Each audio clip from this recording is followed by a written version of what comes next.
김지의 돌직구쇼에 오신 여러분 반갑습니다. 김지혜입니다. 저는 오늘도 저희 돌직구쇼 오픈 스튜디오 앞에 나왔습니다. 이제 선거가 얼마 남지 않았습니다. 막판 단일화 여부에 양당 모두 다 촉각을 곤두세우고 있습니다. 이재명 후보는 김문수 후보와 이준석 후보의 단일화가 결국 이뤄질 걸로 보고 있다라고 말하고도 있습니다. 과연 그 단일화 이재명 후보의 우려 혹은 예상대로 이루어질 수 있을까요? 잠시 후에 이야기 나눠보겠습니다. 전 비가 오나 눈이 오나 매일 아침 이곳에서 여러분을 기다리겠습니다. 김지의 돌직구쇼 지금 라이브로 시작합니다. 잠깐만요.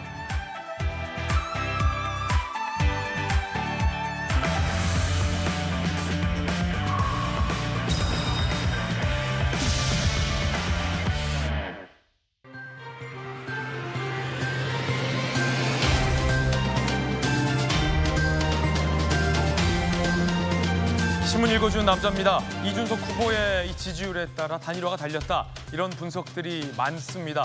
어떤 지지율은 10% 안 되는 지지율이 나오고 어떤 여론조사는 10%가 넘는 여론조사가 나와서 이준석 후보 본인도 헷갈릴 것 같습니다. 그런데 이 여론조사와 실제 득표율은 또 다르다. 복잡한 한 4차 함수쯤의 계산이 지금쯤 이루어지고 있을 것 같습니다. 그만큼 막판 단일화 변수가 상당히 고난도 단일화 나는 얘기인데 잠시 후에 이야기 나눠보겠습니다.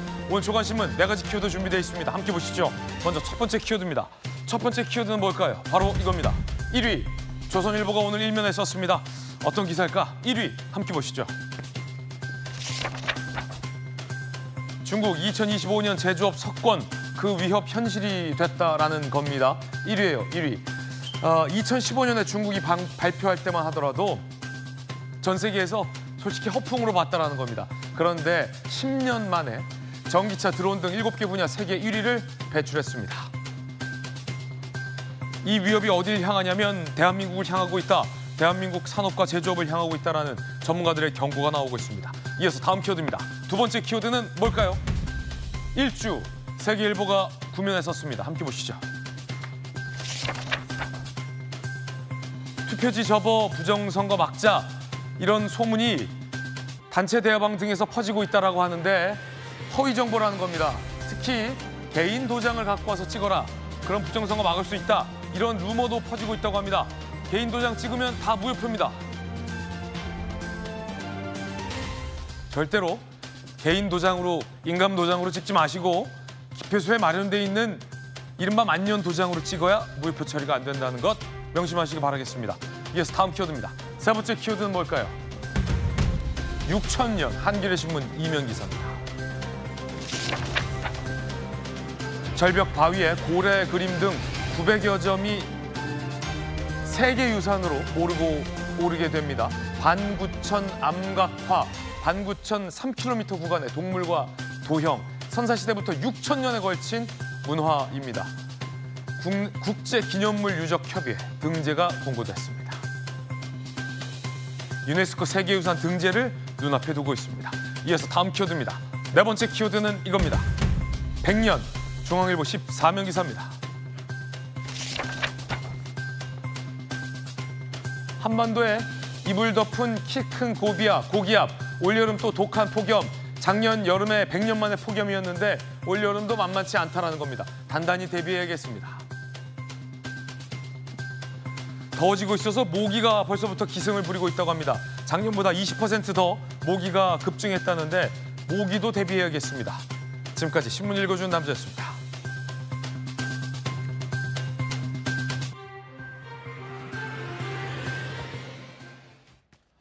네, 오늘 아침 최고의 전문가들 스튜디오에 모셨습니다. 한 명 한 명 소개해드리겠습니다. 엘리트 검사 출신의 김광삼 변호사님, 대구시장을 역임하고 어제까지 대구에서 유세하다가 기차 타고 올라오고 방송 끝나고 또 유세하러 내려가는 권영진 의원 나오셨습니다. 충남 아산시장을 역임하고 어제까지 아산에서 유세하다 방송 끝나고 또 아산에 내려가서 유세하는 복귀왕 의원님 나오셨고요. 법률위의 부위원장을 맡고 있는 조기현 변호사님 나오셨습니다. 어서 오세요. 자, 선거가 가까웠다는 뜻이죠. 첫 번째 얘기부터 바로 시작하겠습니다. 거두절미, 대선 막판 변수는 단일화. 이재명 후보는 단일화가 될 걸로 본다라고 얘기를 했습니다. 결국은 단일화를 할 것 같다라는 게 이재명 후보의 예상이었습니다. 자, 과연 김문수 후보와 이준석 후보는 단일화를 이뤄낼 수 있을까요? 첫 번째 얘기 지금 시작하겠습니다. 양보 못할 지지율, 최고난도 단일화. 자, 여론조사 결과도 오늘 새로운 여론조사 결과가 준비되어 있습니다. 넥스트 리서치가 실시한 여론조사 결과 지금 공개합니다. 자, 일단 김문수, 이준석 단일화 필요성은 36.6% 응답이 나왔고요. 자, 국민의힘 지지층에서는 얼마 될까요? 79.5%가 단일화가 필요하다라고 밝혔습니다. 79.5%가. 개혁신당 지지자들 사이에서도 42.3%가 단일화가 필요하다고 응답을 하고 있는 그런 상황입니다. 자, 그럼 대선 후보 지지도 한번 볼까요? 이재명 후보가 44.9, 김문수 후보가 35.9. 두 후보의 지지율은 한 자리 차이. 그리고 이준석 후보는 9.6. 김문수 후보와 이준석 후보의 지지율 합치면 45.5%가 됩니다.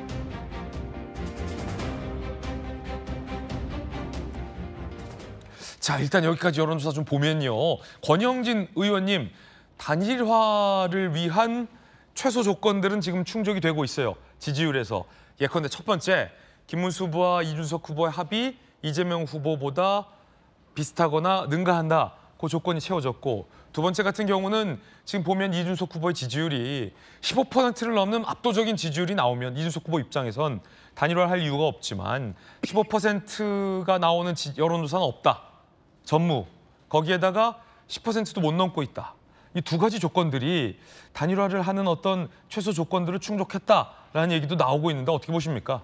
조건은 충족했죠. 이 선거판 들어오기 전부터 구도가 진보는 이재명 후보로 완전히 똘똘 뭉쳐 단일화 됐잖아요. 네네. 근데 결국은 보수가 분열되면서 선거 전에 들어왔기 때문에 결국 막판 가면은 변수가 단일화가 변수가 될 거다라고 했고, 그 단일화 변수가 되는 조건은 단일화하는 보수 두 후보의 지지도를 합쳤을 경우에 이재명 후보 지지도를 능가하거나 이길 수 있다는 그런 조건이 열리면은 단일화 논의가 급물살을 탈 거다라고 했는데, 지금 어제 여론조사상으로는 그렇게 왔단 말이에요. 지난주에는 합쳐도 안 됐거든요. 안 됐죠. 그러니까 그리고 그러다 보니까 이제 이 보수 지지층에서는 63%, 그리고 국민의 지지층에서는 75% 이상 이렇게 이제 이 단일화에 대한 요구가 국민들로부터, 당원들로부터, 지지층으로부터 본물처럼 터지는 거죠.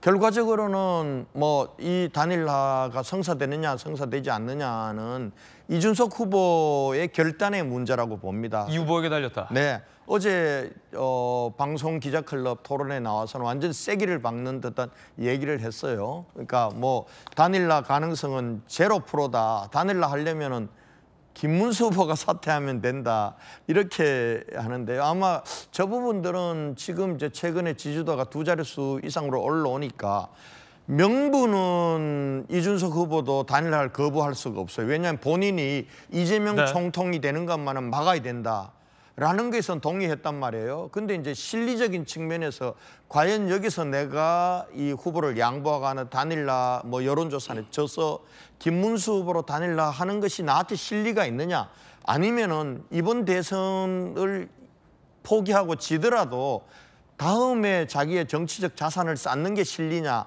이런 계산이 지금 깔린 것 같아요. 그런데 지금 어제 얘기로는 이 이재명 후보가 당선되는 그 당선을 막아야 된다는 그 대의나 명분보다는 미래의 정치 자산으로서 한 두 자릿수면은 그게 더 낫지 않느냐, 이렇게 가는 것 같고요. 그리고 또 캠프 내부에서도 그걸 부추기는 사람들이 좀 있는 것 같아요. 네. 그런 면에서 단일화 부분들은 아마 제가 보건대로 오늘 나오는 여러 가지 여론조사, 그리고 오늘 또 마지막 TV 토론 하지 않습니까?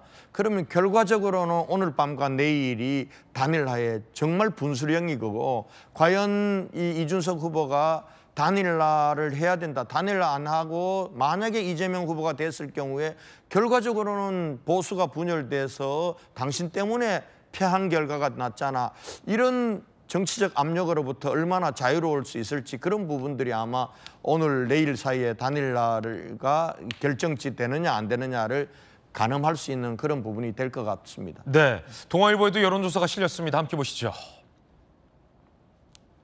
45.9%의 지지율을 받고 있는 이재명 후보, 김문수 34.4, 이준석 후보가 여기서는 11.3%를 얻었습니다. 지금 보시면요, 복귀한 의원님, 그러니까 어떤 조사에서는 이준석 후보가 10을 넘기고 어떤 조사에서는 이준석 후보가 10을 못 넘기고 그럼 이준석 후보 본인도 좀 헷갈릴 것 같아요. 이게 왜냐하면 실제 득표가 복경 의원님 뭐 큰 선거 해보셨으니까 잘 아시겠지만 여론조사랑 실제 득표랑은 또 다르잖아요. 실제 득표 기준으로 10%를 이상 득표해야 50%, 이 절반이라도 그 엄청난 전국 선거 비용을 보전받을 수 있는데 실제 득표에서 10%를 못 받으면 전액을 다 빚이 되는 거 아닙니까? 빚. 어떻게 보십니까? 근데 큰 정치를 하는 사람이 그런 돈 얼마 가지고 전전긍긍하면 정치 못하지요. 너무 큰 돈이라. 그리고 이준석 후보 같은 경우는 일단 공부물 같은 경우도 편지 형태로 간단하게 내서 최소한의 비용으로 선거를 치른다. 이렇게 이미 다 계획을 짠 것 같아요. 그래서 싸게 했다. 예, 그래서 그런 비용이나 이런 문제는 네네. 물론 고려의 한 부분은 되겠지만 아주 큰 영향을 끼치진 못할 것 같다라는 말씀하고 또 하나는 단일화가 1+1은 2+알파가 돼야 되는 거예요. 보통의 경우에 2하고 시너지 효과가 더 나서 뭐 2.2, 2.3 정도의 효과가 나타날 때 단일화의 효과가 있다라고 하는 건데 지금은 보면요. 조금 전에 여론조사에서 본 것처럼 둘이 합쳐서 2가 안 돼요. 지난 시간에 제가 뭐 말씀드렸지만 1+1이 1.7, 1.8 이 정도로 될 가능성이 높기 때문에 실제 그냥 둘 지지도만 합쳐서 이재명 후보와 뭐 거의 견줄만 하다라고 하지만 거기서 더 빠지기 때문에 단일화 효과가 있을까라는 것에 대한 이준석 후보의 의구심이 있다고 봐요. 고민도 좀 있을 거다. 예를 들어서 100% 이긴다. 내가 양보해주면 그러면 지금 이제 뭐 일종의 백지수표 위임을 받은 거 아닙니까? 백지수표가 지금 국민의힘에서 날라오고 있다. 근데 그 백지수표가 실제는 내용이 꽉 찬 백지수표일 가능성이 높은데 네. 이때 이제 받아내야 되는 건데 어떤 것이라도 근데 지면 말짱꽝이에요. 여전히 네가 늦게 단일화해서 이랬다 이러는 겁니다. 그리고 지금 보면 단일화의 책임을 왜 이준석에게만 돌립니까? 김문수 후보가 어른이 젊은이에게 양보해주면 안 돼요? 아니 그렇지 않습니까? 어른이 젊은 세대에 양보해라. 그러면요. 그것도 방법 젊은 편하죠. 세대도 이미 40살이 된 젊은인데 네. 아기 취급을 하고 있는 거 아닙니까? 그러면서 너 투정 부리지 말고 양보해 이런 투거든요. 그러면 이준석 후보 같은 경우는 국민의힘에서 윤석열 세력들에게 쫓겨나서 따로 살림을 차려서 지금 10%를 오르락내리락하는 이 지지율도 사실 기적적인 겁니다. 그러면 나를 중심으로 당신들 과거에 나 쫓아낸 거 반성하고 나를 대통령 후보로 해서 한번 승부 봅시다 라는 생각을 갖는 것이 어찌 보면 이준석 후보 입장에서는 당연한 거예요. 그래서 단일화의 책임을 만약에 이 상태로 단일화가 안 돼서 졌다라고 했을 때 이준석에게 돌릴 수 없는 것이 현실일 것 같습니다. 그거를 알아요. 결국은 그러면 이준석을 품지 못한 국민의힘 내부의 문제고 대선에서 졌을 때 국민의힘은 이제 그 분열의 도가니에 빠지게 될 것이고 그럴 때 이준석은 지금 당권을 받아온다고 할지라도 받아온 당권에 대한 유지를 어떻게 할 것인가에 대한 보장이 없는데 선거 이후에 그 갈라지는 틈에서 새로운 살림살이를 차리는 것이 본인의 정치적 미래를 위해서 훨씬 좋겠다. 이런 판단을 내리고 있지 않을까라는 생각을 합니다. 자, 두 분 의원님의 의견 전해드렸습니다. 권영진 의원은 단일화를 안 하고 대선에서 졌을 때 그 후폭풍과 정치적 피해는 돌이킬 수 없을 것이다라는 점을 똑똑한 이준석 후보가 잘 고려하고 있을 것이다라는 해서 권영진 의원님은 단일화를 했다가 만약에 졌을 때는 이거 얻지도 못한다라는 것을 역시나 이준석 후보가 잘 알고 있을 것이다라는 각기 다른 의견인데 여러분은 어떻게 생각하십니까? 그래서 준비했습니다. 오늘 저희 도지쿠쇼의 대선 빅매치 지금 시작합니다. 대선 때까지는 얼마 남지 않았습니다. 매일매일 카운트다운을 하는데요. 이제 진짜 일주일 딱 7일 남았습니다. 오늘 7일 앞으로 다가온 대선 빅매치 라인업을 공개합니다. 오늘의 빅매치 라인업은요.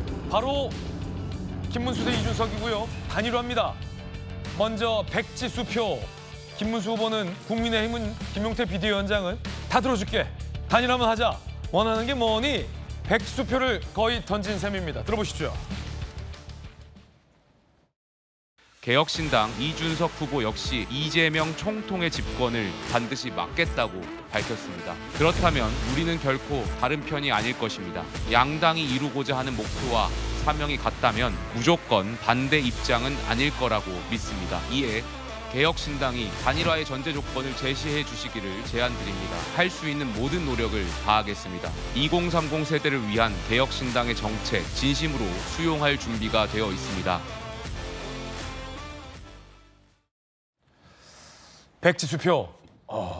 모든 조건을 다 수용하겠다. 김용태 비대위원장과 이준석 후보는 절친한 사이. 보통 절친한 사이가 아니라 천하용인 중에 한 명이었어요. 사석에서도 자주 보는 사이인 걸로 제가 또 잘 알고 있어요. 김용태 비대위원장이 또 저희 돌직구 출신이기 때문에 백지 수표. 이 깨끗한 백지 수표. 원하는 거 쓰라는 거예요. 원하는 금액을 쓰라는 거예요. 김광삼 변호사님, 백지 수표가 지금 날아왔어요. 원하는 거 쓰라는 겁니다. 뭘 쓸까요? 뭐 총리를 쓸까요? 장관 지명권을 쓸까요? 서울시장 후보를 쓸까요? 뭘 쓸까요? 백지 수표라는 의미가 사실은 마음대로 하라는 얘기잖아요.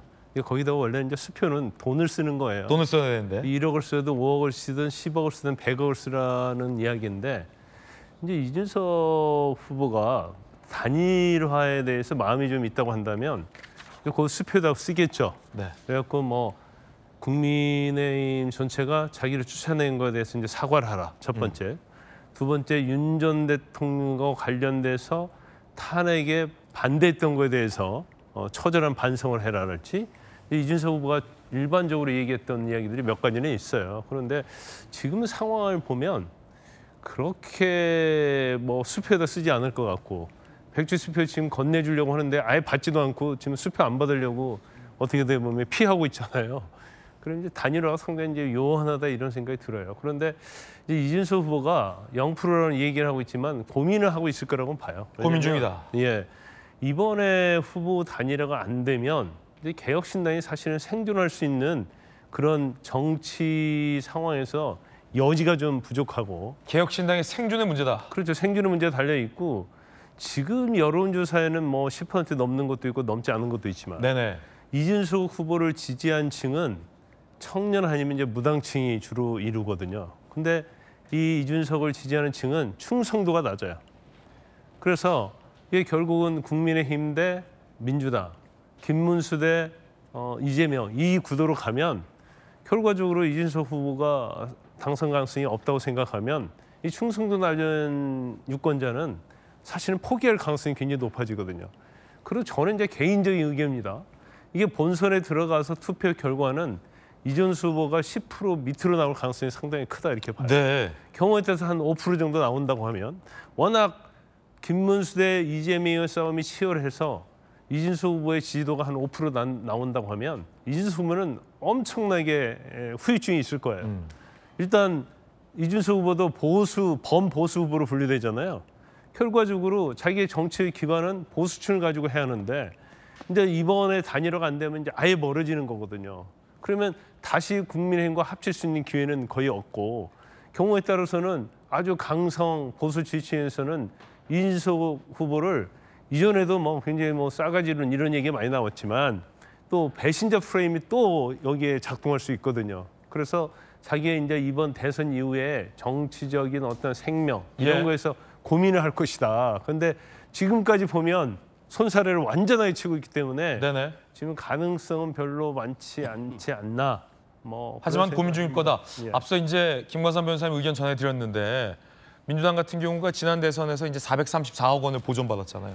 개혁신당이 아무리 용지 같은 거 좀 싸게 한다 하더라도 전국 선거라 한 수백억인데 그럼 만약에 김광삼 변호사님 의견 주셨는데 10%를 실제 득표를 받지 못하면 그 수백억을 다 대출 받았을 텐데 이거 갚거나 갚지 못하면 큰일 날 수도 있는 거예요? 근데 수백원 되지 않는 것 같아요. 일단 중앙선거관위에서 보조금이 15억이 있고요. 그다음에 후원금이 좀 있거든요.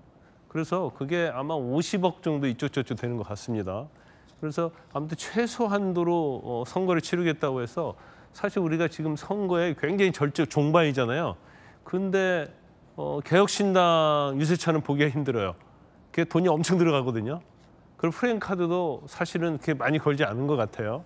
그래서 50억 그래도 플랜카드가 곳곳에 다 걸렸던데 근데 이제 전국인데. 플랜카드는 뭐 한 네네. 동네 2개씩 걸게 되니까 그건 거는데 지금 보니까 유세차하고 그리고 동네별로 한 명씩 배치할 수 있는 선거운동원들은 보이지 않는 건 맞는 것 같아요. 그렇군요. 그 이제 자체적으로 어쨌든, 굉장히 예. 스몰화를 시켰다는 거예요. 그래서 그래도 비용 부담은 현실적으로 고민이 될 것이다. 자, 이에 대해서 이준석 후보 측의 현재 답변은 뭘까요?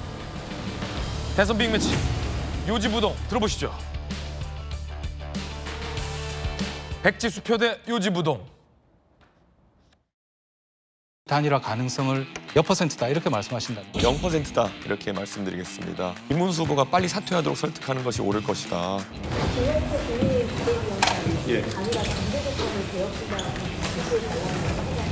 제가 냉정하게 말씀드리지만 저희는 단일화에 관심 없고 정말 김문수 후보가 이재명 후보를 막는 것이 제일 중요하다 그렇게 생각하시면 사퇴하시면 될 일이다.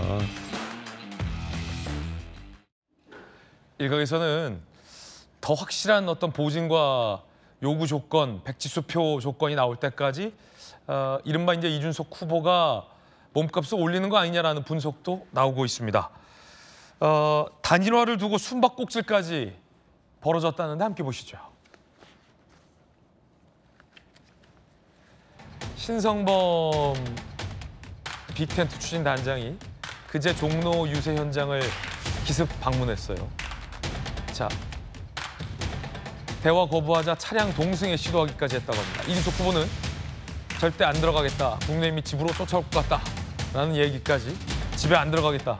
이 얘기까지 했습니다. 지금 보면은 뭐 조기현 변호사님 집에 안 들어가겠다. 뭐 전화 안 받겠다. 그런데 또 기자들이 물어보니까 문자나 텔레그램 보겠다. 이러고 이준석 후보 본인이 안 만나겠다는 건데 이준석 후보 주변인들은 또 만나고 있는 것 같고 어떻게 봐야 됩니까? 단일화 협상이 막후에서 진행이 되면 후보 당사자가 뭐 굳이 만나거나 전화 받을 일이 없죠. 그렇군요. 저 얘기는 그냥 당연한 겁니다. 당연한 거다.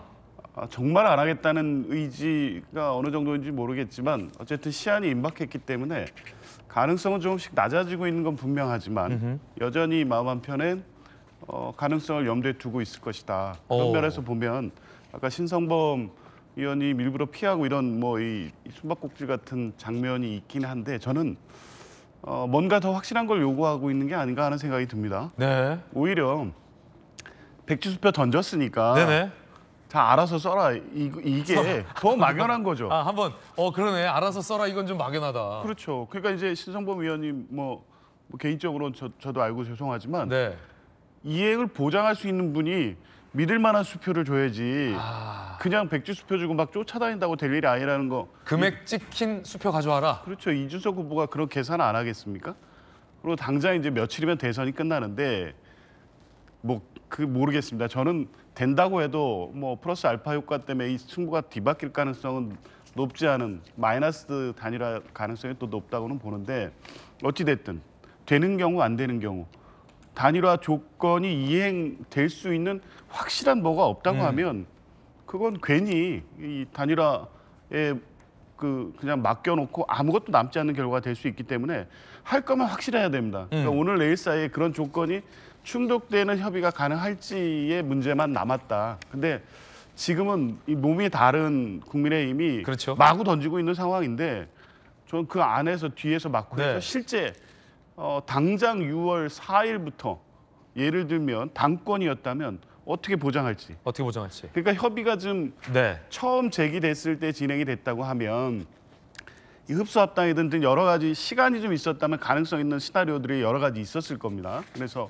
비대위 체계로 가면서 바로 당권을 접수한다거나 이런 게 가능했을 텐데 지금은 사실 쓸 수 있는 카드 이준석 후보가 뭐 성큼 받을 만한 확실한 믿을 만한 어떤 조건 제시가 쉽지는 않을 것 같아요. 이제 그런 걸 요구하면서 마지막 밀당을 하고 있다. 저는 그렇게 보여지는데 여전히 쭉 지금 말씀하신 것처럼 안 했을 경우에 이준석 후보가 지금 10%대의 정치적 영향력을 계속 갖고 갈 수 있을 것이냐. 본인 그게 아니라는 걸 알 겁니다. 실제 네네. 이 상황에 그대로 3자 구도로 투표가 진행이 된다고 하면 지지율은 지금 나오는 지지율보다 실제 득표율은 많이 떨어질 거예요. 그러면 그 6월 4일부터 개혁신당이 정치적으로 뭐 세석을 가지고 캐스팅 보수 될 수도 없고 지금처럼 여론의 주목도를 받을 것이냐 그것도 안 될 것이고 대선 뭐 보수 진영 내 국민의힘 지지하시는 분들은 패배의 책임론을 또 이준석 후보한테 던질 것이고 상당 기간 정치적으로 힘을 쓰기가 어려운 국면이 될 수 있다는 건 분명히 알기 때문에 이준석 후보는 마지막까지 확실히 이행 가능한 손에 쥘 만한 어떤 조건을 기다리고 있지 않을까 그렇게 생각해 봅니다. 그렇군요. 자, 이 이준석 후보가 여론조사와 실제 득표는 다르다라는 것을 잘 알고 있을 것이다. 여러 전문가들의 의견 전해드리고 있는데 김재현 의원이 이런 얘기를 했습니다. 이른바 사표 방지 심리가 작동한다는 겁니다. 이준석 후보 현명한 판단하길 결국 이준석 찍으면 이재명 된다라는 심리가 반영할 것이다. 대선 3자 대결 구도로 치러지면 국민의 투표장에서 단일화를 이룰 것이다. 그러니까 실제 득표율은 여론조사만큼 안 나올 거다라는 얘기를 지금 김재현 의원이 일종의 어떤 뭐 압박용일 수도 있고 그렇게 하고 있는 건데 앞서 복경 의원님이나 우리 조기현 변호사님 했던 얘기가 당에서 쫓겨나다시피 이준석 후보가 한번 그 대접을 받았는데 백지수표가 애매하다는 거예요. 지금 조기현 변호사님 얘기로. 이거 어떻게 믿냐. 여기 저 옥새라도 찍어주는 건 아닌데 지금 국민의힘에서 요구 조건 김용태 비대위원장이 얘기했는데 자 이준석 후보가 이거 어떻게 믿을 수 있나? 믿을 만한 겁니까? 근데 뭐 이거는 실리의 문제는 아니라고 봐요. 그러니까 김용태 비대위원장이 진짜 백지수표를 주듯이 그렇게 한 거는 그만큼 단일화가 간절하고 절박하다라는 표현이고 그리고 단일화 효과 부분들은 저는 지금 추세라면은 단일화 하면은 이길 수 있다고 봅니다. 이게 동아일보 아레날 조사 부분들을 보면은 지금 이준석 후보 지지도가 11.3%잖아요. 근데 단일화 됐을 경우에 물론 이재명 후보 지지하겠다는 것도 24.4%가 나와요. 그런데 김문수 후보 지지하겠다 47.7%. 그리고 아직은 잘 모르겠다라고 하는 27.9%도 있는 거예요. 합치면 75.6%가 사실은 단일화 할 경우에 김문수 후보를 지지할 가능성이 있는 거예요. 그럼 이게 어떤 모양새로 단일화가 되느냐가 중요한 거죠. 예를 들면 이준석 후보가 흔쾌히 동의하고 자기 지지자들에게 김문수 후보 지지를 호소할 수 있는 거라면은 적어도 70~80%는 저는 옮겨간다고 봅니다. 네네. 그럼 그것만 가지고는 부족해요. 그런데 지금 이 모든 조사들 중에서 지금 아직 응답하지 않고 있는 10% 이상이 있습니다. 그 사람들 같은 경우는 이 김문수가 이길 가능성이 있다고 보면 승수 효과라는 게 저는 작용할 거라고 보거든요. 그런 면에서 보면은 단일화 부분들은 그렇게 쉽게 볼 수 있는 문제만 아니다 이렇게 보는데요. 그러나 뭐 김재원 비서실장 얘기는 그 뭐 상식적인 얘기죠. 막판으로 가면은 사실은 뭐 지금 11.3% 10% 나오지만은 저는 10% 밑으로 떨어진다고 봅니다. 떨어질 거고 그리고 보수층들은 결과적으로는 이제 이준석 찍으면은 이재명 당선될 거라는 그런 두려움 때문에 김문수로 옮겨갈 가능성이 높은데 과연 저 얘기를 비서실장인 김재원 실장이 얘기를 하는 게 적절했느냐 이런 문제는 있는 것 같아요. 후보와 비대위원장은 열심히 지금 이준석의 후보를 지금 모시려고 노력하는데 아니야 뭐 이렇게 단일화 안 했대 뭐 찍으면 돼 이렇게 얘기하는 게 매우 적절한 얘기는 아닌 것 같아요. 그러나 현실적으로는 저렇게 될 가능성이 높다라고 봅니다. 예. 복경의 그 부분에 대해서 저는 진단을 좀 달리합니다. 그러니까 김재원 비서실장 주장은 그냥 평상시 투표예요. 평상시 선거에서는 그런 효과가 일반적인 현상으로 나타나지요. 그런데 지금은 비상계엄 이후에 현재 내란이 진행되고 있다라고 하는 민주당의 진단 그리고 국민들의 진단이 있어요. 그리고 이번 선거가 윤석열 전 대통령 때문에 조기에 치러지는 선거란 말이에요. 그래서 내가 보수적인 성향이기 때문에 싫어도 어쩔 수 없이 국민의힘을 지지는 하나 국민의힘 잘못한 건 분명해. 마음속으로 찜찜해요. 그럼에도 불구하고 표를 줄 텐데 그렇다고 김문수야? 전광훈과 거의 비슷한 성향을 가진 사람이 국민의힘의 후보가 되는 것에 대해서 매우 불편해하고 여기는 사람들이 있어요. 그러면 지금 현재까지 나타나는 여러 조사치로 볼 때 이재명 후보가 승리하는 것이 거의 확실해 보인다라고 봤을 때 3자 구도에서 이번에는 오히려 국민의힘 지지층이나 보수층들이 어차피 김문수 후보는 미래도 없고 이기는 것은 더 불가능하고 그러면 차라리 미래에 투자할래? 라고 봤을 때는 오히려 현재 여론조사보다 실제는 더 많은 득표를 할 가능성이 있어 보이는 이런 진단도 얼마든지 가능하거든요. 제가 볼 때는 이준석 후보가 지금 버티고 나를 중심으로 단일화해야 한다라고 하는 것도 이런 분석 속에서 아마 그렇게 주장을 하고 있는 것 아닌가 싶어요. 그래서 그냥 일반론적인 선거로 보지 마라. 이 판은 분명하게 12월 3일 계엄을 통해서 이것에 대한 심판의 성격이 있는 대통령 선거이기 때문에 이거에 대해서 책임 있는 사람들은 아무래도 그 지지를 받기가 여러 가지 불편한 점이 있고 상대적으로 이준석 후보는 여기로부터 자유롭지 않을까. 그러면 오히려 더 유리한 조건일 수도 있겠다. 뭐 저는 이런 진단을 합니다. 자, 두 분의 의견 전해드렸습니다. 그 가운데 한동훈 전 대표가 열심히 유세를 하고 있습니다. 김문수 후보의 손을 잡고 들어줬습니다. 같은 현장에 나타나서 김 후보의 손을 한동훈 전 대표가 들어준 겁니다. 그 현장으로 가보시죠. 잘할 수 있도록 확실히 뒷받침하겠습니다. 김문수! 김문수! 김문수! 대통령! 여러분, 이재명은 사악해서 위험한 것이 아니라 무능해서 위험합니다. 우리가 명분 있게 싸우면 이재명 이길 수 있습니다. 저는 그러기 위해서 우리가 계엄 옹호론, 부정선거 음모론과 확실하게 선긋고 친윤, 구태 정치와 확실하게 개혁할 것이라는 얘기해서 승리의 길로 가야 한다고 생각합니다. 반드시 이재명의 위험한 세상을 막아봅시다. 자, 한동훈 전 대표가 김문수 후보의 손을 들어주는 장면까지 나온 겁니다. 김관선 변호사님, 한동훈 전 대표를 두고 뭐 일각에서 이래저래 얘기도 나왔지만 예상보다 훨씬 더 적극적으로 목까지 쉬어가면서 김문수 후보의 손까지 들어줬어요. 어떻게 보십니까? 일단 뭐 저는 예상을 했었어요. 일단 한동훈 후보는 지난 경선에서 이제 40% 이상의 지지를 받지 않았습니까? 근데 한동훈 후보가 이제 김문수 후보를 지지하지 않고 유세를 하지 않는다고 한다면 이 선거에서 이길 수 없는 거죠. 그래서 아마 이제 스텝 바이 스텝 가는 것 같아요. 이제 한동훈 후보는 처음에 이제 부산서 유세를 시작했잖아요. 그때는 이제 김문수라는 이름이 써 있지 않는 그러한 선거 운동복을 입고 운동을 했고, 그다음에 이제 대구 했고, 그다음에 이제 석촌호수에서부터 이제 김문수라는 이름을 썼고, 그리고 제가 어제인가 말씀드렸는데 아마 어제 아침에 제가 그런 얘기를 했는데 이제는 두 손을 잡고 번쩍 들고 지지를 호소하는 시간이 얼마 남지 않았다. 근데 뭐 생각보다 좀 빨리 왔던 것 같습니다. 네네네. 그런데 이제 이런 건 있어요. 이제 김문수 후보 자체는 사실은 이제 여러 가지의 이미지 측면에서 보면 상당히 이제 강성적인 이미지가 있거든요. 그래서 그거에 대한 어떤 비호감이 사실은 이제 지지도가 올라가는 데서 굉장히 장애가 됐다고 봅니다.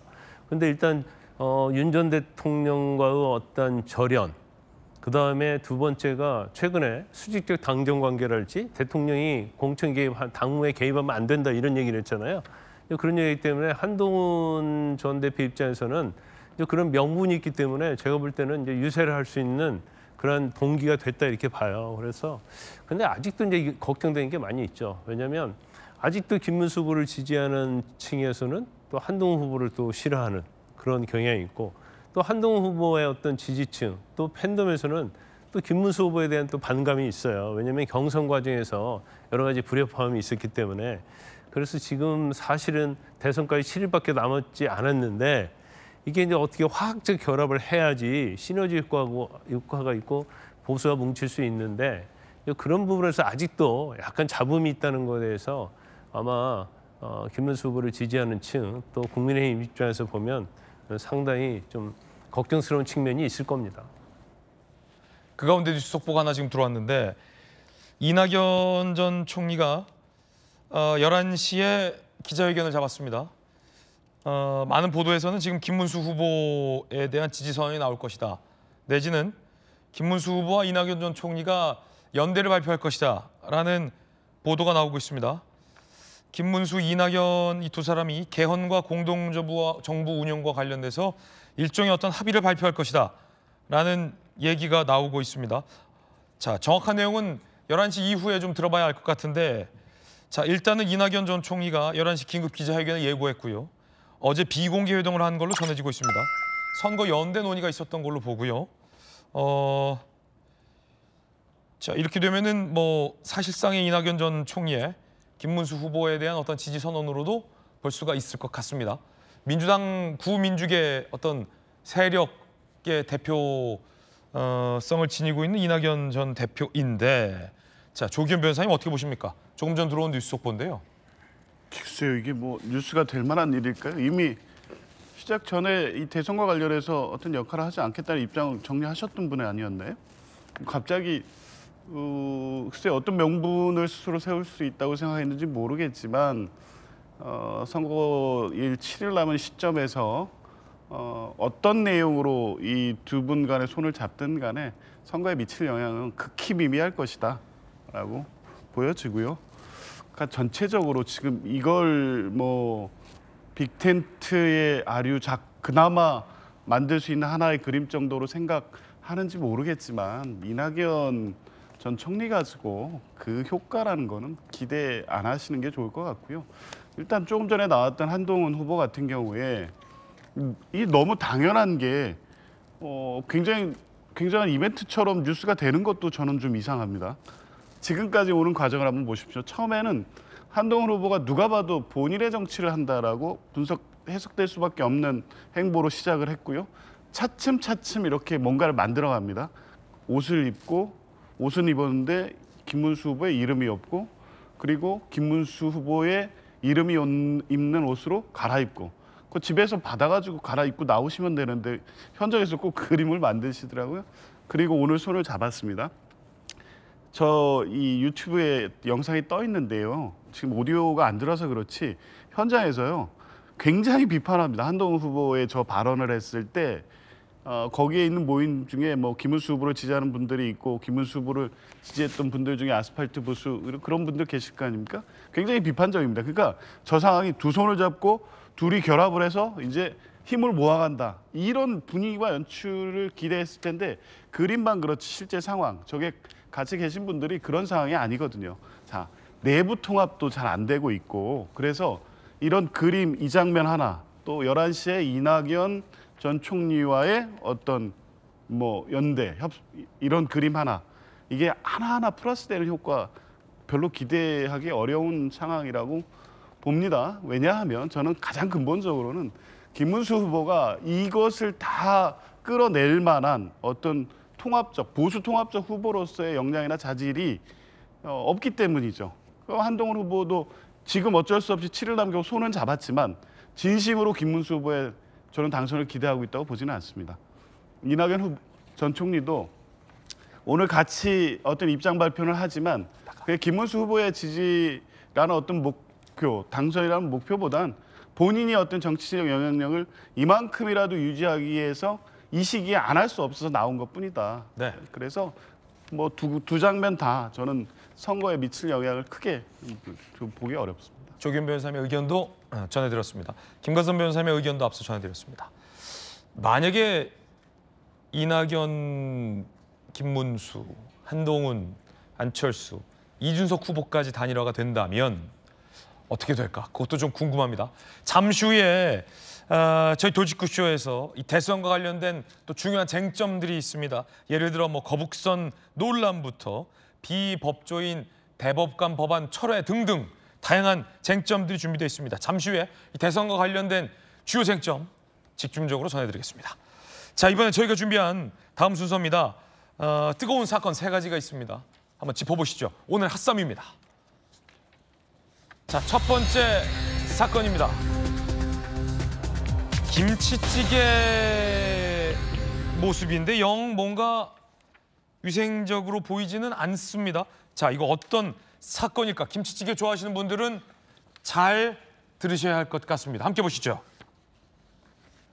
CCTV를 저희가 입수했는데 씻지 않은 조리 도구들이 바닥에 질서 없이 널브러져 있고요.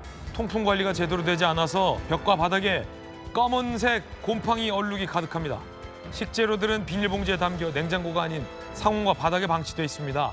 자, 단속 영상입니다. 음식 보관 상태도 엉망입니다. 김치찌개 육수가 저렇게 종이컵에 담겨서 바닥에 있고요. 밀봉되지 않은 채 쌓여 있습니다. 가까이서 보니 기름 덩어리가 껴 있습니다. 대형 통에 담긴 김치소 상태가 심각해 보입니다.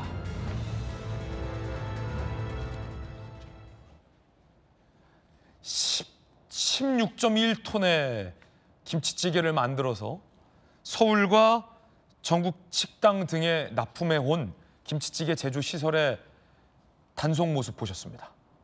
비위생적으로 김치찌개가 만들어지고 있는 저곳은 과연 정체가 어딜까요?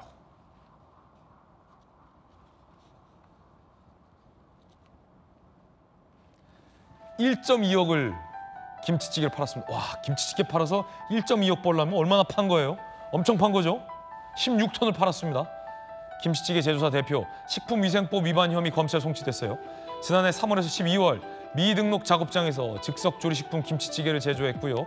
김치찌개 전문점 식당에도 납품을 한 걸로 알려지고 있습니다. 곰팡이 등 오염된 작업장에서 김치찌개를 만들었고요. 세척과 소독이 안 된 조리도구를 사용했습니다.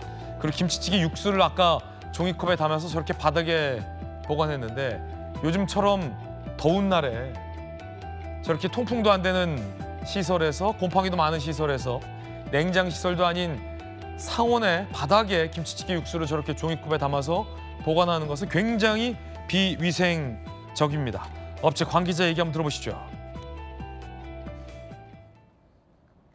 일단 이 시설의 온도가 지금 제가 듣기로는 여기에서 아무것도 안 하고 이거 아버지가 사실 장기적으로 너무 어려움이 있어서 지금 여기에 대해서 영업 허가가 있으십니까? 영업 허가가 있어요? 영업 허가도 없고 영업을 하지도 않으시나요? 제가 예전에 이 먹거리 관련된 탐사 프로그램 했을 때 저렇게 단속 현장에 많이 갔는데 지금은 그 프로그램이 없어져서 이런 이 비위생적인 업체들이 다시 활기를 치나라는 생각이 좀 들기도 하는데 두 분 시장님 출신 나오셨잖아요. 지금 시장님들 표정이 상당히 어둡습니다. 권영진 의원님, 이거 만약에 지금 현직 시장입니다 하면은 이거 뭐 있을 수 있는 일입니까, 이런 거? 저게 민생사벽경찰단이라고 각 지자체마다도 있어요. 광역에는 있는데 저런 부분들 타고 또 원산지를 속이는 사례들 이런 부분들은 주기적으로 단속을 나가긴 하는데 진짜 저 먹는 거 가지고 저렇게 장난치는 놈들은 정말 용서하면 안 돼요. 그렇죠. 용서하면 안 돼요. 폐가 망신시킬 정도로 처벌하고 그렇게 하고 해야 되는데 아직도 저렇게 지금 우리나라에 저런 이 비위생적인 환경에서 저런 사람들이 먹으면 저거 먹으면 다 이제 식중독 걸리고 이렇게 되는 거거든요. 이런 게 있나 싶은 게 정말 저 관계 지자체뿐만 아니라 검경에서 철저하게 단속해서 저런 부분들은 다시는 우리 사회에 발붙이지 못하도록 이번 기회에 엄벌해야 된다 이렇게 생각합니다. 권영진 의원님 김치찌개 좋아하시죠? 좋아하죠. 엄청 좋아하잖아요. 좋아하죠. 저희는 뭐 김치찌개 없어서 못 먹는데 저렇게 이제 납품이 돼서 식당들도 속여왔던 것으로 전해지고 있어요. 그러니까 시장님 출신의 복경님께서 보시기에도 납품받는 식당들도 속았던 거예요. 정식 등록된 정식 업체에서 깨끗하게 만들어진 김치찌개인 줄 알고 아까 16톤이 넘는 그 김치찌개가 유통이 된 거 아니겠습니까? 그러니까 네. 식장도 속고 소비자도 속고. 우리나라에서 저런 문제가 보도가 되는 게 굉장히 오랜만인 것 같아요. 그렇죠. 옛날에 그 쓰레기 만두라고 해서 사실 그때는 업체가 굉장히 억울한 내용이었었지 않습니까? 내용을 보니까 쭉 단무지를 자르고 꼬랑 꽁지 남은 거 요거를 이제 만두로 썼다라는 것을 이제 쓰레기 만두라 그래서 실제 굉장히 억울한 피해를 당했던 그런 사례였는데 이거는 우리가 봐도 말이 안 되는 일이잖아요. 어떻게 지금의 대한민국에서 저런 일이 생길 수가 있겠습니까? 저는 저 불법을 한 저 사업자는 당연히 엄벌을 받아야 되지만 관련한 그 김치찌개 제조업체들 네네. 다 피해를 보게 돼 있어요. 그리고 일반 요즘은 이제 식당들이 분식집이나 이런 데서도 김치찌개를 하는데 일종의 봉지, 일회용 봉지를 잘라서 데운 다음에 일찍 먹게끔 이렇게 유통이 되는 거거든요. 그런 것들이 이제 김치찌개 누가 시키겠습니까? 그러면 단지 저 사람은 자기가 얼마의 돈을 벌기 위해서 저런 불법을 저질렀지만 저와 관련된 식당 종사자까지도 이 파급이 돼서 큰 피해를, 민생에 큰 피해를 받게 되는 일이라 정말 이런 짓은 절대로 해서는 안 되는 것이고 이 정말 우리 국민들이 저거를 보고 무슨 생각을 하겠습니까? 그래서 각 이제 이걸 계기로 해서 각 지자체 아까 말씀하신 이제 특사경들이 이런 이제 제조업체나 식당이나 이런 데들도 봐야 될 것이고 그 회사로 그 이미 유통된 김치찌개들 이런 것들을 얼마나 많이 회수하느냐 이제 이런 것들도 우리 이제 과제가 될 것 같아요. 그래서 그런 것들을 다 회수했다라고 안심을 시켜 주셔야 네네. 김치찌개도 식당에서 먹을 수 있고 그러지 않을까 싶습니다. 정말 화가 납니다. 예. 자, 식약처가 이 업체에서 납품받은 식당들의 김치찌개 판매하지 못하게 판매 금지 처분도 지금 내렸다라고 합니다. 김광선 변호사님, 뭐 검찰에 계셨습니다만 자, 강하게 좀 처벌이 될까요? 어떻게 보십니까? 전에 비해서요. 우리가 보통 식품위생법 위반이랄지 이제 원산지를 표시를 위반한 경우에는 상당히 처벌이 셉니다. 그래서 특히 약간 이제 인식이 많이 달라졌다. 전에 상당히 오래전은요. 원산지 표시를 위반하면 뭐 원산지만 다르지 그게 아니야? 이제 그런 생각을 많이 했어요. 근데 그러다 보니까 경찰도 마찬가지고 검찰도 마찬가지고 법원서도 사실 이제 벌금형 정도에 부과하는 뭐 전과가 많은 경우는 이제 구속가 그러는데 지금 그렇지 않습니다. 원산지 표시 위반만 해도 이게 상당히 그 양이 어느 정도에 따라서 거의 뭐 폐업을 할 정도의 처벌과 이제 영업정지를 내리거든요. 근데 지금 저 업체 자체는 아예 등록도 하지 않은 업체예요. 그러니까 1억 넘게 팔았다는 거잖아요. 그렇죠. 16톤이면 어마어마한 거고. 우리가 이제 저도 뭐 김치찌개 굉장히 좋아해서 자주 먹는데 이 김치찌개를 되게 뭐 1인분씩으로 끓여서 개별적으로 주잖아요. 예. 근데 저기서는 아마 포장을 해가지고 갖고 이제 사실 어느 식당 같은 경우에는 그 뭐 1인분씩 찌개를 계속 끓이기 어려울 거예요. 이제 그러다 보니까 저기에 발달돼 있는 거죠. 납품 받아서 이제 그렇죠. 끓여서만 제공되는. 뭐 생선조림, 고등어조림 그런 것도 상당히 그렇게 많은 업체가 많이 있어요. 그런데 사실 뭐 저는 사실 주문할 때 그걸 좀 확인하고 먹거든요. 아, 그렇군요. 예. 깐깐한 우리 김광선 변호사님은 직접 식당에서 만드는지 그렇죠. 납품받아 봉지째 뜯어서 끓이는지 식재료 이런 문제가 있고 네네. 그다음에 우리가 그 식당을 갔을 때는 식당이 깨끗하고 뭐 이미지 좋고 하니까 김치찌개를 먹는 건데 이제 이게 외부에서 사왔다고 한다면 사실은 그게 신뢰하기 어려운 측면이 좀 있죠. 예. 아마 굉장히 저런 작업장이 많죠. 그래서 이걸 사실은 단속하기 굉장히 어려워요. 그래서 사각지대에 있는데 이번에 단속이 된 거고 아마 저게 학습 효과가 있어서 좀 다른 곳에서 정말 주의하고 맛있는 김치찌개를 위생적인 곳에서 조리를 했으면 합니다. 사실은 많은 뭐 김치찌개 전문 식당들에서는 뭐 정성 들여서 장인 정신으로 보글보글 김치찌개를 끓이는 곳도 많은데 이 업체 사건 때문에 선량한 또 자영업자들의 피해로 이어지지 않을지도 우려가 됩니다. 뜨거운 소식 함께하고 있습니다. 두 번째 소식 만나보시죠. 자, 프랑스의 마크롱 대통령이 누군가에게 지금 한 방 맞는 듯한 영상이 좀 포착됐는데요. 영상 한번 바로 보시겠습니다. 무슨 일이죠?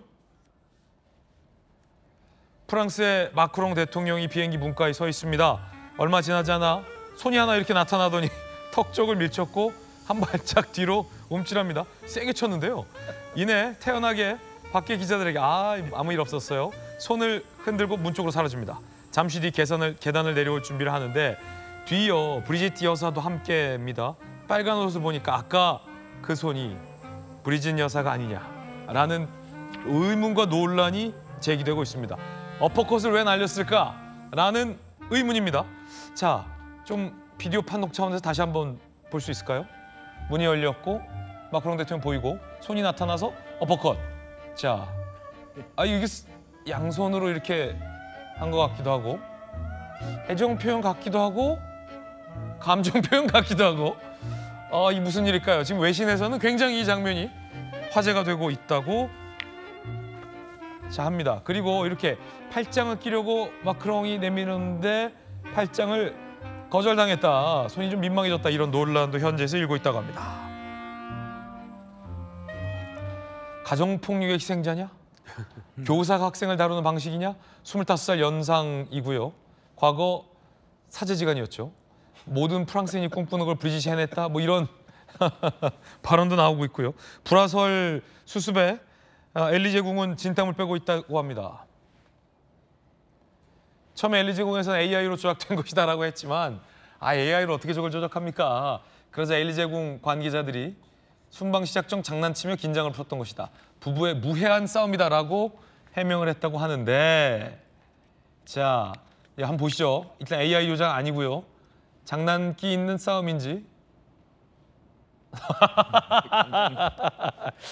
야, 이거 뭐 장난이 아닌데요, 보니까.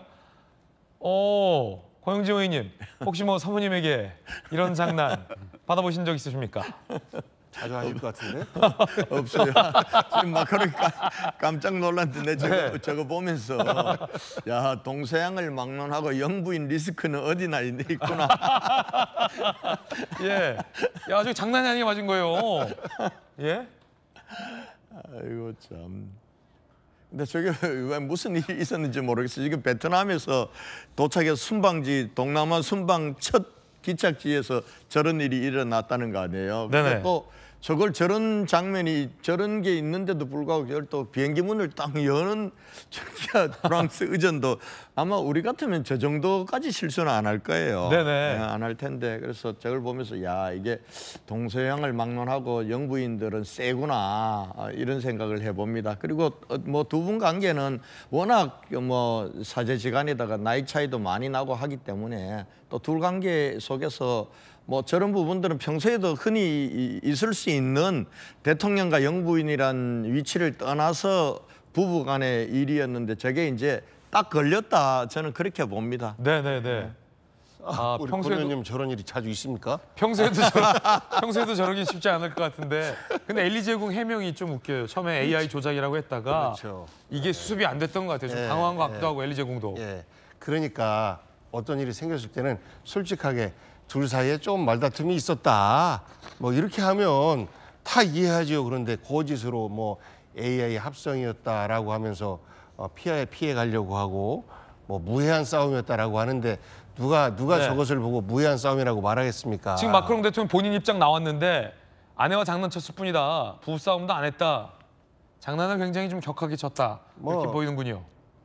UFC로 부부싸움을 하는지 모르겠습니다만 어쨌든지 간에 솔직하게 대답하면 아니 뭐 부부지간에 그럴 수도 있지 라고 할 텐데 거짓말을 하면 국민들은 불신하는 거예요. 그러니까 이거 같은 경우는 그 엘리제궁의 거짓 해명이 오히려 마크롱 대통령 부부를 더 민망하게 만든 거 아닌가 싶습니다. 네, 자 화제가 되는 사건들 함께하고 있습니다. 세 번째 사건 만나보시죠. 주인공은 바로 우리의 캡틴 손흥민 선수입니다. 안 좋은 일도 있었고 일당들 구속되기도 했는데 이야, 그래도 좋은 일이 있었어요. 손흥민이 주장으로서 팀의 우승컵을 들어올렸고 재계약 소식도 가능성도 현지에서 나오고 있다는데 손흥민의 연봉도 오늘 보도되고 있습니다. 연봉이요 183억이라고 합니다. 주급이 3억 5천만 원이에요. 일주일 주급. 시급은 200만 원입니다. 조경 변호사님, 뭐 그래서는 안 되지만 그 손흥민에게 3억 뜯어간 일당들 있잖아요. 아니 그 거액을 뜯어가 했는데 3억이 손흥민에게 주급도 안 되는군요.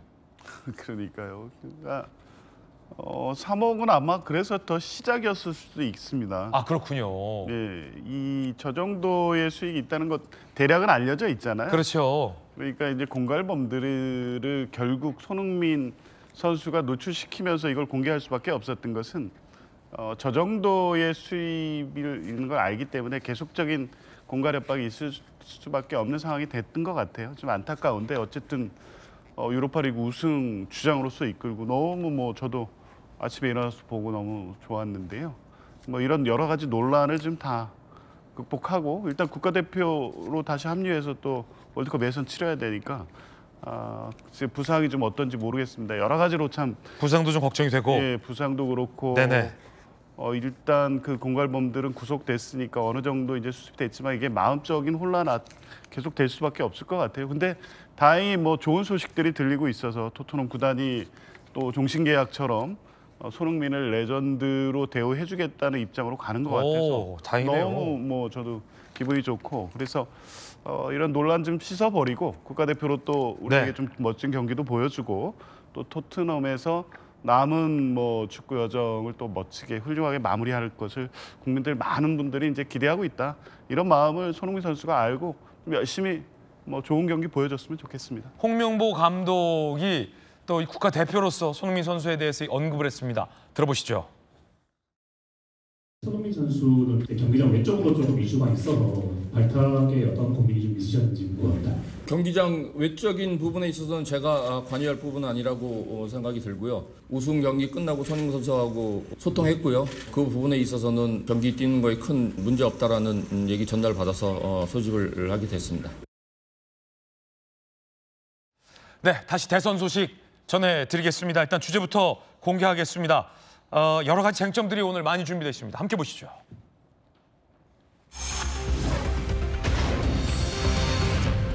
자, 비법조인 대법원 법안을 접은 민주당. 또 대장동이다 이건 이슈를 키우고 있는 국민의힘이라는 주제로 준비가 돼 있습니다. 김용태 비대위원장이 얼마 전 이재명 후보의 발언을 문제 삼았죠. 경기도 시흥에 있는 거북이 모양을 닮은 인공섬 거북섬 장사가 잘 안 되는데요. 그 거북섬에 이재명 후보가 웨이브 파크를 유치했다. 이건 자랑이다 라며 치적을 내세우는 발언을 했는데 국민의힘과 이준석 후보가 그 웨이브 파크 유치하고도 공실률이 87%다. 알고나 자랑하라 라며 문제를 삼았습니다. 김용태 비대위원장이 그 웨이브 파크를 현장 방문했습니다. 들어보시죠. 지금 당장 오늘이라도 이곳 거북섬을 방문하셔서 이 상가 주민분들 그리고 인근 시흥 시민분들의 눈물에 대해서 대책을 내놓으셔야 된다고 생각합니다. 계속해서 피하실 것이 아니라 법적인 책임까지도 받으셔야 된다고 생각이 들고 정말 이 거북섬 일대를 보시면 거북섬 상가뿐만이 아니라 이 도시로서의 기능이 작동하고 있는가에 대한 의구심이 있습니다. 일단 저희 당 차원에서 당 특위를 구성하겠다는 말씀을 드렸고요. 이러한 일이 다시는 없도록 재발 방지 대책도 함께 내놓을 수 있도록 하겠습니다. 나아가서 감사원의 감사가 필요하다면 저희가 검토해서 요청할 수 있도록 하겠습니다. 자, 지금 김용태 비대위원장 감사원 감사까지 꺼내 들었습니다. 이재명 후보는 얼마 전 이런 발언했었죠. 들어보시죠. 이재명 후보의 발언입니다. 시흥의 거북섬이라고 있죠. 거북섬의 그 웨이브파크라고 시흥시장하고 제가 업체들을 꿰어가지고 경기도로 거북섬으로 오면은 우리가 그냥 다 나서서 알아서 해줄 테니까 이리로 오라고 저희가 유인을 해가지고 살살 깨워와서 인허가와 건축 완공하는데 2년 정도밖에 안 걸리게 신속하게 해치워서 완공이 된 겁니다. 이재명 경기도가 그리고 민주당의 시흥시가 그렇게 신속하게 큰 기업 하나를 유치했다 그 말이죠. 자랑하고 있는 중입니다. 국민의힘에서는 이 진상조사위원회까지 꺼내 들었습니다. 신동욱 대변인, 대장동, 백현동, 성남FC 문제를 보면 거북섬 개발 관련해서도 비리가 내재돼 있을 가능성이 높다라며 거북섬 비리 의혹 진상규명 특별위원회를 구성하겠다라고도 밝혔습니다. 자, 일단은 권영진 의원님, 웨이브파크가 굉장히 신속하게 유치됐다라고 이재명 후보가 자랑은 했지만 웨이브파크 유치돼서도 거북섬이 굉장히 공실률이 높다. 영 장사가 안 되고 있다. 그 과정에서 이 분양을 하는데 굉장히 손해본 사람들 굉장히 많다. 이런 것들을 좀 진상조사하겠다 이런 취지군요. 뭐 비리 문제 그거는 두 번째 문제가 왜 저런 일이 나오느냐 대선 과정에서 지금 이제 똑같이 김문수 후보하고 이재명 후보 다 경기도 지사 출신이에요. 네네. 근데 이제 자연스럽게 이 대선 과정에서 경기도지사 시절에 두 사람이 행정 능력이라든지 도덕성이라 이런 게 나올 거 아니에요. 근데 김문수 후보는 몰랐는데 알고 보니까 김문수 후보가 있을 때 보니까 어마어마한 걸 한 거예요. 판교 테크노밸리에 좋은 기업들 다 유치했죠. 외국 연구소 다 유치했죠. 그리고 외국에 나가려고 하는 삼성 반도체는 평택 반도체는 정말 6년 동안 김문수 후보가 설득해서 세계 최대 규모의 반도체 단지를 만들어서 대한민국이 반도체 1등 국가를 만드는 이런 일들이 되는데 지금 이제 이재명 후보가 경기도지사 할 때 자기 치적을 자랑하는 걸 보면은 저 코로나 때 신천지 가서 이게 검체했던 것 그리고 계곡 정리했다는 거예요. 이게 이제 너무 비교가 되니까 이제 요즘 가는 곳마다 그 자랑을 하시는데 자랑을 하시면서 계속해서 엉뚱한 걸 실수를 연발하는 게 원두커피가 커피 한 잔의 원가가 120원이다 이렇게 해서 정말 자영업자들 염장 지르냐 이런 얘기 나오게 만들죠. 이것도 거북선 얘기도 마찬가지입니다. 마찬가지가 이게 이제 시흥에 가서 유야수하는 도중에 당신이 경기도지사 시절에 유치했던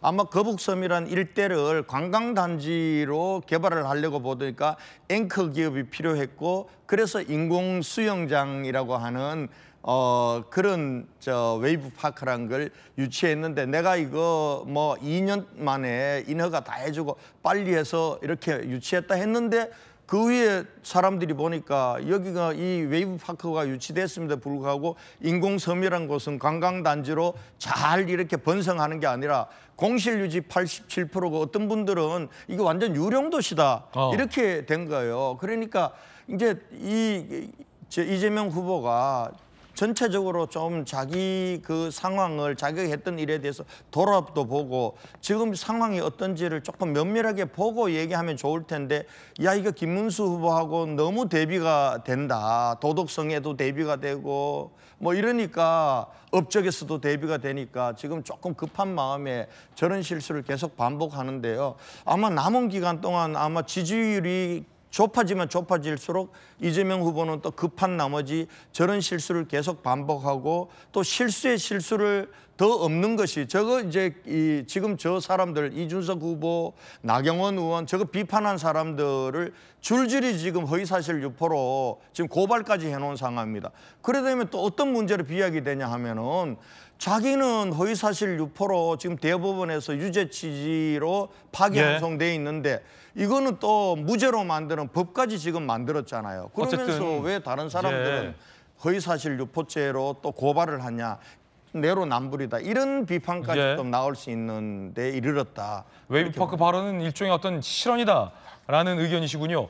자, 이에 대해서 민주당은요. 조정식 공동선대위원장이 국민의힘과 이준석 후보가 악의적 흑색 선전을 한다라고 반박했습니다. 들어보시죠. 국민의힘과 이준석 후보는 웨이브파크 유치 때의 일을 현재의 거북섬 인근 공실 문제로 둔갑시켜 오로지 왜곡과 기만으로 선거용 네거티브 공세를 일삼고 있습니다. 시흥시와 시흥시민의 거북섬 활성화 노력에 죄를 뿌리려는 국민의힘과 이준석 후보는 즉각 시흥시민에게 사과해야 합니다. 국민의힘이 주장하는 거북섬 게이트 특혜 의혹 역시 매우 악의적인 흑색 선전입니다. 자, 이에 대해서 국민의힘의 나경원 의원은요. 이재명 후보는 마이너스의 손이다라고 비판했습니다. 들어보시죠. 이재명이 일을 잘할 것 같다는 그 허상이 무너지고 있습니다. 웨이브파크가 쫄딱 망한 것은 물론 그 웨이브파크와 함께 있는 거북섬의 상권도 전혀 살아나지 못했습니다. 모르고 그런 본인의 치적이라고 자랑했다면 무능무책이며 알고도 자랑했다면 후한무치입니다. 한마디로 마이너스의 손임을 보여준 것입니다. 자, 굉장히 지금 논란이 되고 있습니다. 앞선 권영진 의원님 의견 전해드렸고요. 이번엔 복경 의원님 의견도 궁금합니다. 저런 논란을 만드는 기술을 가진 국민의힘 참 대단하다라는 생각을 합니다. 저 거북섬 사업은 이재명 지사 때 한 게 아니에요. 이미 2001년부터 시화호 인근의 상권 활성화를 위해서 어떻게 할까라는 차원에서 접근하면서 오랫동안 준비되고 기획됐던 거예요. 김문수, 남경필 이런 시대를 다 거쳐서 이재명이 도지사가 되니까 텅 빈 땅만 있는 겁니다. 이런 경우에 이제 황당하지요. 보통의 경우에 이 거북섬을 조성할 때 무엇을 어떻게 유치할지를 다 계획을 짜고 그 계획대로 추진하는 건데 이게 없는 거예요. 황당한 거죠. 그래서 여기에 어떻게 할까라는 고민을 당연히 지사로서는 할 수밖에 없는데 그때 당시에 웨이브파크 사업을 하고 있는 사업자가 부산의 서병수 시장일 때 그 사업을 부산에 하고 싶었던 거예요. 그런데 이러저러한 절차적인 문제가 어떻다 저쩌다 하면서 부산에 유치가 안 돼요. 그럴 때 경기도와 시흥시가 그 업체를 만나서 거북섬이라는 데가 있는데 이쪽으로 들어오면 우리가 최대한 빨리 인허가가 낼 수 있도록 행정적 지원을 해주겠다라고 하면서 유치를 한 것이죠. 거북섬과는 아무 상관없이 텅 비어있는 거북섬에 웨이브파크를 유치를 한 겁니다. 그러면 이 웨이브파크가 예를 들어서 지금은 사업성이 좀 떨어져서 그때 당시에 비해서 좀 안 될 수도 있어요. 그런데 유치하는 지자체장이 그런 것까지 다 생각해서 사업 잘 되는 것만 골라서 유치할 수 있습니까? 우리 권 시장님 대구시장 해보셨지만 그게 가능합니까? 아니잖아요. 산업단지 땅이 비어있으면 어떤 기업이라도 유치하려고 애쓰는 것이 당연한 지자체장의 노력입니다. 이재명이 국민들에게 드린 말씀은 뭐냐면 텅 비어있는 거북섬을 활성화시키기 위해서 부산에서 행정적인 절차가 복잡해서 유치가 안 되는 것을 우리가 모시고 와서 2년 만에 인허가 절차 마무리했다라는 인허가 절차와 또 그 건설까지 마무리했다. 이렇게 하는 거 아니겠습니까? 그런데 이렇게 우리가 일종의 그 기업에는 특혜가 될 수도 있죠. 하지만 우리는 적극적 행정을 통해서 하는 것들은 모두가 다 면제를 해줍니다. 그런데 이걸 가지고 고소 고발하고 감사원 감사 신청하고 정치적 반대편이 그래서 이미 다 했어요. 다 무죄 혐의 없음으로 끝난 것인데 다시 또 문제를 삼습니다. 무엇이든지 하나 나타나면 이거를 가지고 대장동이다 뭐다 시집이 걸려고 하는데 저는 국민의힘의 이번 대통령 선거는요 끊임없이 네거티브예요. 근데 이재명 후보 입으로 네거티브 안 합니다. 오로지 이야기하는 것은 내란을 종식시켜야 된다. 이것은 현실이니까요. 그런데 끊임없이 이재명과 이재명 부인 그리고 이재명의 말 한마디의 작은 부분까지도 커피 120원도 커피 120원의 문제가 아니잖아요. 실제는. 본질을 다 없애고 그 당시 실제 관세청에서 10g당 120원이다라는 보도 자료도 나와 있습니다. 그걸 얘기한 것인데 이거를 마치 지금의 일처럼 이렇게 꾸며서 국민들에게 거짓 정보로 선동하는 이런 모습들에 대해서 저는 이번 대선을 바라보는 우리 국민들이 야 정말 답답하다. 꼭 이렇게 가는 게 우리 대한민국을 위해서 옳다고 바라보는가? 국민의힘은 아마 이렇게 생각하지 않을까 싶습니다. 네. 그 웨이브파크와 관련해서 김관선 변호사님. 복경원님 말씀이 100%를 전제로 제가 말씀을 드릴게요. 자, 빈 땅에 웨이브파크를 유인을 했어요. 이재명 후보 말에 의하면 꿰었다는 거 아니에요. 꿰었다는 거 우리가 속일 때 쓰는 얘기인데 보통. 유인을 해서 2년 만에 해치워버렸다는 거야. 그래서 손해를 보든 말든 끌어들였다는 거야. 자, 빈 땅에 웨이브파크를 유치를 했어요. 그러면 이걸 자기의 치적으로 얘기하려고 하면 그 이후에 지금의 활성화돼야 하는 게 치적 아니에요? 근데 망했단 말이에요. 그러면 유치한 것만 가지고 치적이 되는 겁니까? 망했다는 것은 유치한 것 자체가 잘못됐다는 거 아니에요. 거기에 이제 본질적인 문제 첫 번째 있는 거고 저는 저 섬에 가본 적이 있어요. 그래요? 텅텅 비어 있습니다. 식당도 되지도 않고 다 문 닫았어요. 부동산 업체들 다 문 닫고 있습니다. 근데 그 정도로 안 된 지역인데 문제는 왜 우리가 또 대장동 얘기를 하냐면 이 웨이브파크 업체가 들어왔는데 아까 말씀드린 대로 거기서 레지던스를 할지 그 땅을 다 팔았어요. 그래가지고 이 웨이브파크 업체 자체는 부동산으로 돈을 굉장히 많이 법니다.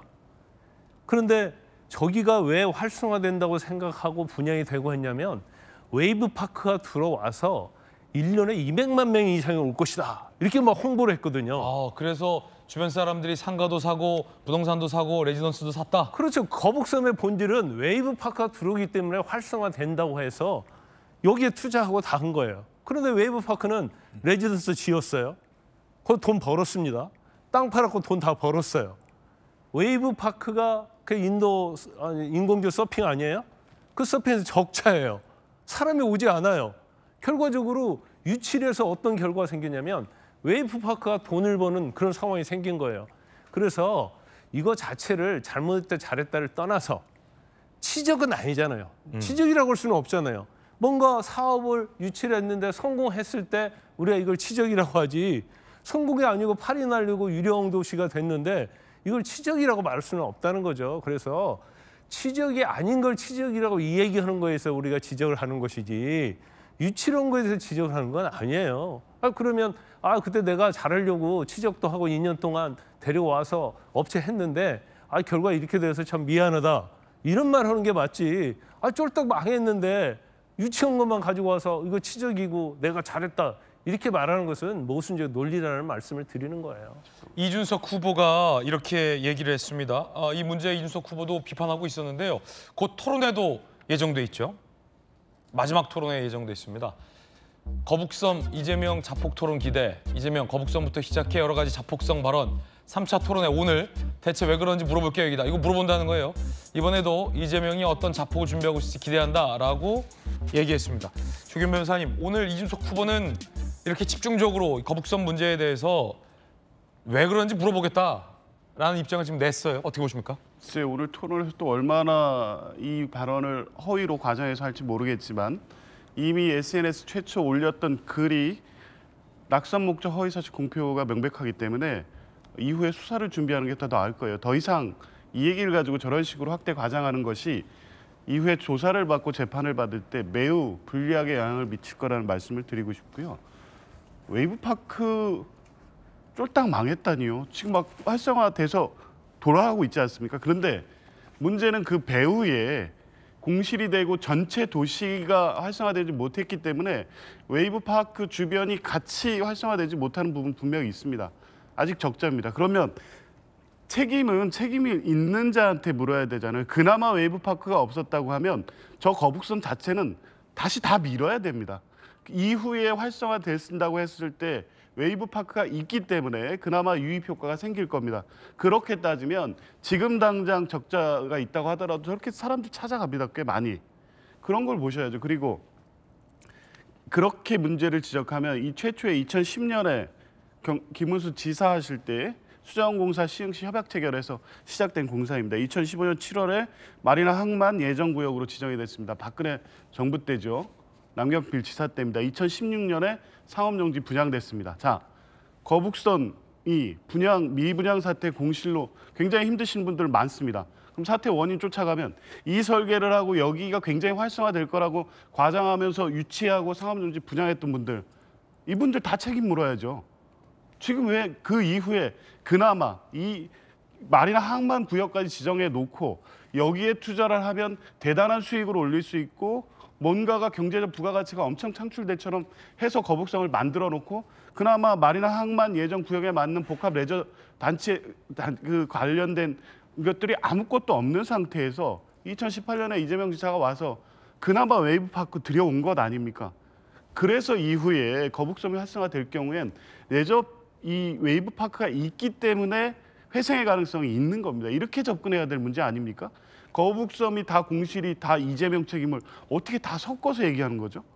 그래서 이 문제는 이런 정도 정치적 공세할 수는 있습니다. 그런데 얘기의 시작부터 이준석 후보가 올렸던 글부터 그걸 악용해서 추가적인 공세하는 내용들 중에는 명백히 낙선 목적의 허위사실 공표들이 계속 흘러나오고 있기 때문에 이건 그냥 이 이슈의 확산을 막기 위해서 법적 조치를 취하는 게 아닙니다. 이건 너무 악의적이고요. 이런 식으로 접근시키면 지금 경기도 김문수 지사 때 아니면 박근혜 정부하고 윤석열 정부 때 개발했던 지역에 공실 나는 거 다 책임 물어야 됩니까? 문제 접근 자체도 잘못됐고요. 이렇게 악의적인 네거티브로 선거 막판이 흘러가는 것 국민들에게 글쎄요. 이게 좋게 받아들여질까요? 저는 오히려 김문수 후보에게 또 이준석 후보에게 나쁘게 작용할 가능성이 더 크다고 봅니다. 네, 자 각각 의견 전해드렸고요. 그런가 하면 또 하나의 논란이 있습니다. 비법조인 출신 대법관을 100명까지도 늘릴 수 있다라는 법안을 박범계 의원 등이 발의해서 논란이 됐었는데 이재명 후보가 지적을 하자마자 당이 이 법안을 철회했습니다. 논란이 커지자 이재명 후보가 지금은 그런 얘기할 때 아니다라고 지적을 했죠. 민주당이 이 법안을 철회했습니다. 자, 그러자 이재명 후보가 이 법안을 여론을 의식해서 철회 지시한 것 아니냐라는 질문들이 나왔습니다. 이재명 후보 뭐라고 답변했을까요? 들어보시죠. 지시한 일이 없는데? 선대위에서 했나 보지? 물론 제가 위임해놨으니까 선대위가 내 이름으로 할 수 있는데 저는 아직 보고를 못 받았네요. 계속 오해가 있는 것 같은데 대법관 증언 문제나 대법관의 자격 문제는 당에서 공식 논의한 바가 없습니다. 그 법안은 민주당 소속의 의원 개인이 헌법기관의 일인으로서 개인적으로 한 겁니다. 당의 입장과 관계없어요. 그리고 제 입장은 지금 그런 거 논의할 때가 아니다.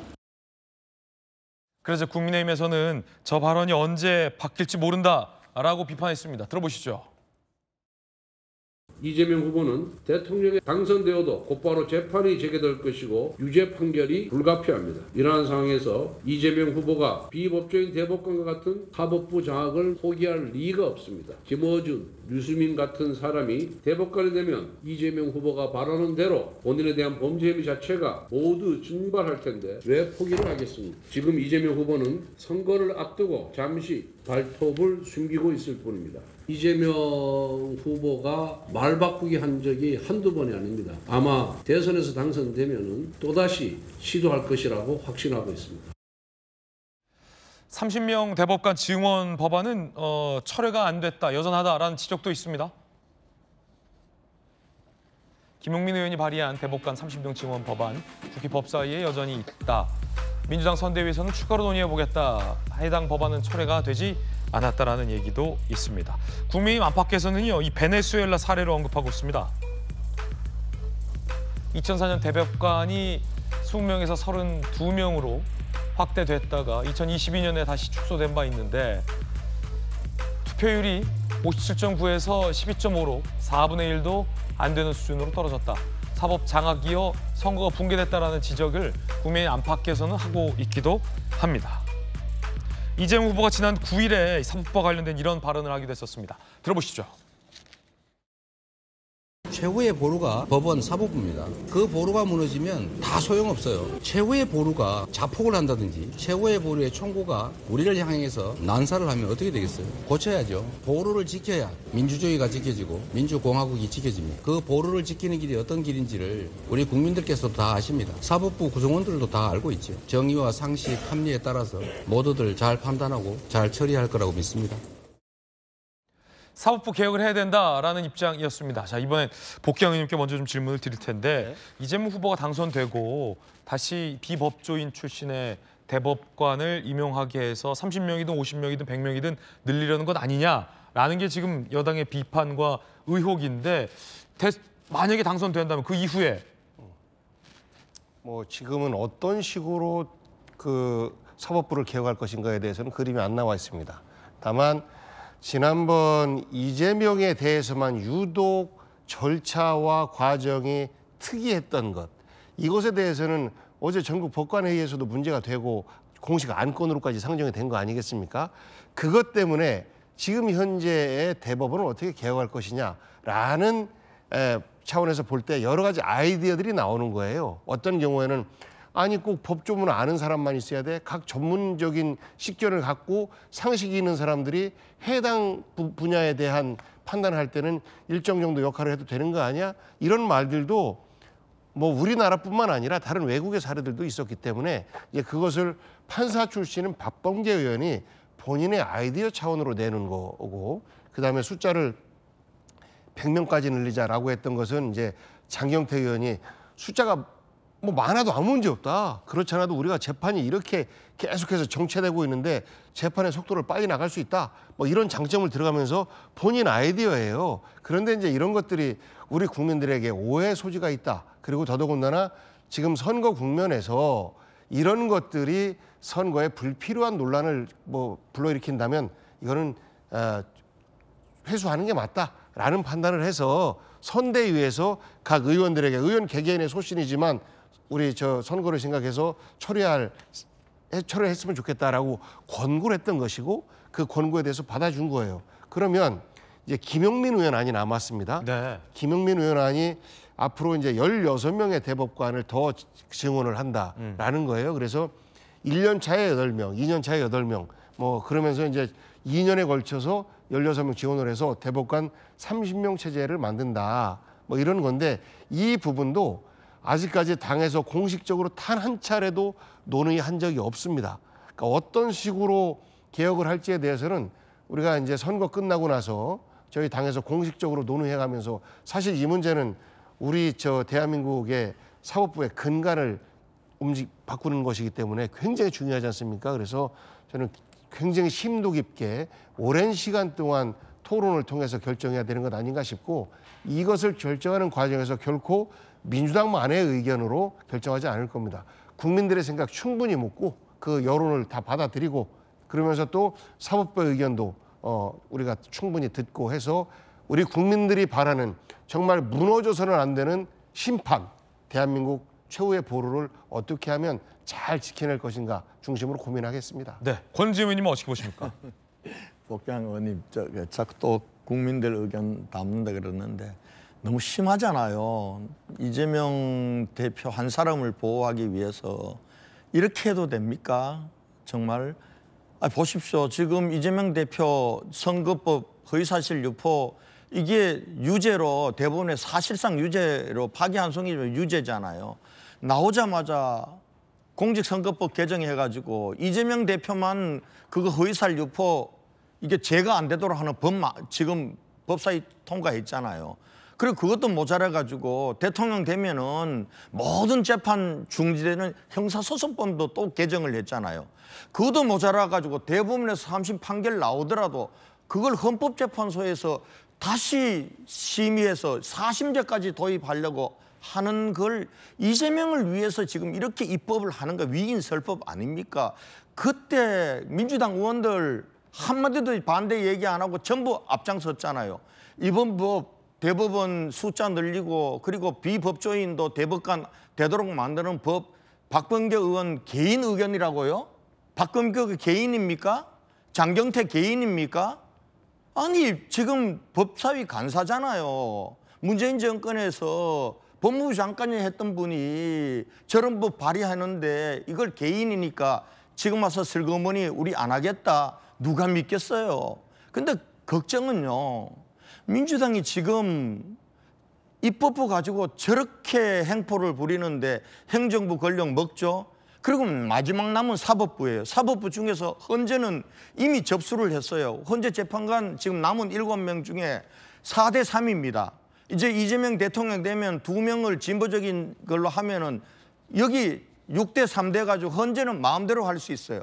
지금 유일하게 남은 게 그나마 전임 정권에서 했던 10대 2인 대법관이에요. 발언 좀 정리를 해주세요. 이거 이렇게 늘려버리면은 이거는 그야말로 베네수엘라에서 좌파 독재 정권, 차베스, 마두라로 이어진 좌파 정권이 했던 행태를 그대로 답습하는 거예요. 그래놓고 베네수엘라 어떻게 됐어요? 민주주의 완전히 무너졌죠. 경제 파탄됐죠. 네. 이렇게 어떻게 대한민국을 이렇게 끌고 가려고 합니까? 여기까지 듣겠습니다. 저희들은 60초 광고 보고 돌아오겠습니다. 잠시 후에 뵙죠. 예, 오늘 뜨거운 토론 해봤습니다. 잠시 후 아래 주소에서 김진의 더라방 시작됩니다. 잠시 후에 뵙죠. 오늘 하루는 분명 어제보다 나을 겁니다. 좋은 하루 되십시오. 고맙습니다.